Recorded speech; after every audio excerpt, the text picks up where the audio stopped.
नमस्ते, मेरा नाम नेहा मिश्रा है और अब मैं शिवराज सिंह चौहान से सिर्फ एक बात कहना चाहती हूँ कि बहुत हो गई है, अब अति हो गई है। डीपीआई का काम निपट गया है, सब कुछ हो गया है, तो आप इतनी देर क्यों कर रहे हो? आपका ठिकाना क्यों नहीं है? कब क्या होना है वो प्रोसेस बताने का लिमिट क्रॉस हो गई है। या तो अब आप भर्ती करवाओ या आप अपना पद छोड़ो, क्योंकि आप हमारे चप्पल में पैर रखने की कोशिश करोगे ना, एक बार तो आपको समझ में आ जाएगा कि हम किस तरीके से जी रहे हैं। आज स्कूल, ऑनलाइन स्कूल फिर चल रहे हैं, फिर फीस भरने का वही टेंशन आ गया है। बच्चे हमसे पूछ रहे हैं मम्मा कब होगा, आपका कब होगा। हम क्या पागल हो गए हैं? बिल्कुल, हम करें तो क्या करें, मुझे समझ में ही नहीं आ रहा है बिल्कुल। ये आखिरी वीडियो है, इसके बाद में मैं कोई वीडियो नहीं बनाऊंगी इस विषय पे। मेरा विश्वास राजनीति से तो पहले ही उठ चुका था। मामा शब्द से भी नफरत होने लगी है, मुझे बहुत ज्यादा नफरत होने लगी है।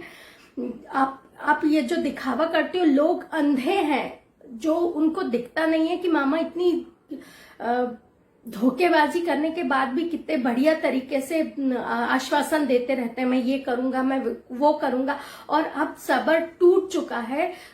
10 साल बाद तो भर्ती निकली, उसके बाद में अब 3 साल से पागल जैसे भटक रहे हैं। कभी ट्विटर पे ट्रेंडिंग करो, कभी भोपाल जाओ, कभी ये करो। मानती हूं मैं ज्यादा नहीं जा पाई क्योंकि विकलांग हूं, तो मैं अपने घर वालों को भी इतना प्रेशर नहीं दे सकती। मेरी टीम मुझे जैसे सपोर्ट करती है, उनके साथ चली जाती हूँ, उनके साथ आ जाती हूँ। आप अपना पद छोड़ दो, आप भूखे मरो, तब आपको समझ पड़ेगा कि कंडीशन क्या है। मुझे आज सबसे ज्यादा इस बात की चिंता हो रही है कि मैं अपने बच्चे को क्या एग्जाम्पल दूं, क्या बोलूं, कि किस तरह से उसको प्रोत्साहित करूं कि बेटा तू पढ़ाई कर। मैं खुद ही पढ़ाई, इतनी सारी पढ़ाई करने के बाद में इस तरह हम भटक रहे हैं। इस तरह नौकरी, मतलब जो सपना है शिक्षक बनने का, सरकारी शिक्षक बनने का, वो सपना ही सरकार पूरा नहीं होने दे रही है। लोग सही या गलत जो भी बोलते हो कि सरकार ये सब करवा रही है, लेकिन मुझे तो रत्ती भर विश्वास नहीं है।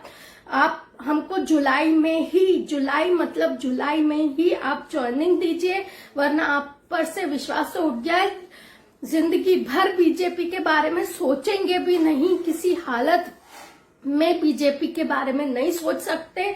आपने अटल बिहारी वाजपेयी का नाम भी खराब किया है, आप नरेंद्र मोदी का नाम भी खराब कर रहे हैं। मामा जी, आप बिल्कुल सही नहीं कर रहे हैं। मेरी ये बात पे से हो सकता है आप लोग कुछ गलत एक्शन ले लें, तो उसके लिए भी कोई बहुत बड़ी बात नहीं है, क्योंकि जो सच बोलता है वो हमेशा बुरा और कड़वा ही होता है। इतना टाइम हो गया, आपने कुछ भी नहीं किया हमारे लिए। भर्ती प्रॉपर क्यों नहीं करवा रहे? कौन सी मजबूरी है? आप चुनाव छोड़ दीजिए ना, आप अपनी जगह छोड़ दीजिए। एक काम करिए, आप या तो अपनी गद्दी छोड़ दीजिए, सीएम की पोस्ट छोड़ दीजिए, या तो आप अपना घर बार छोड़ के हमारे साथ रहिए। हमारी कंडीशन देखिए आके कि हम कैसे रह रहे हैं, अपने बच्चे की फीस कैसे दे रहे हैं, उधारी लेकर उसकी किताबें खरीद रहे हैं, क्योंकि उसका साल बर्बाद होगा, उसके लिए आप जिम्मेदार होंगे।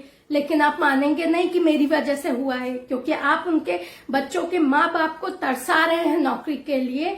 बिल्कुल सही नहीं कर रहे हैं। और मुझे तो बहुत शर्म आ रही है ये कहते हुए कि आप सीएम हैं हमारे। आप क्या बोलूं मैं, इससे ज्यादा मैं कुछ बोल नहीं सकती। और अगर आप मेरे खिलाफ एक्शन लेते हैं तो ये आपकी मक्कारी ही होगी कि आप एक तो गलती कर रहे हैं, ऊपर से सीनाजोरी कर रहे हैं। मैं इतना ही कह सकती हूँ और कुछ नहीं कह सकती। Thank you.